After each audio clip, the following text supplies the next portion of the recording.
வணக்கம். வாழ்க வளமுடன், நலமே சூழ்க. தொடர்ந்து நம்ம சில கோயில்களின் சிறப்புகள், அறியப்படாத செய்திகள், அந்த கோயிலின் அமைப்பு, அங்கே உள்ள ஆன்மீக சிறப்பு, இதை பற்றி தொடர்ந்து பேசிகிட்ருக்குறோம். இப்போ நம்ம பார்க்க போகிறது ஈரோடு பவானி, அங்கே இருக்கிற சங்கமேஸ்வரர் ஆலயம். இந்த ஆலயம் நிறைய பேர் கேள்விப்பட்டிருப்பீங்க, நிறைய பரிகாரத்தலம்னு கூட சொல்லுவாங்க அதை.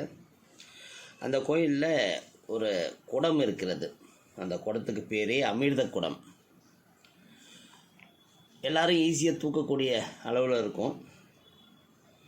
அந்த குடத்தை யாரெல்லாம் தூக்கணும்னா, குழந்தை பேர் இல்லாதவர்கள், பெண்கள் அந்த குடத்தை தூக்கி வைத்து கொண்டு கோவிலை 3 முறை வலம் வர குழந்தை பாக்கியம் கிட்டும் என்பது அந்த கோயிலில் உள்ள ஒரு மகத்துவமாக சொல்கிறாங்க. முயற்சி செஞ்சு பார்க்கலாமே. வாழ்க வளமுடன், நலமே சூழ்க.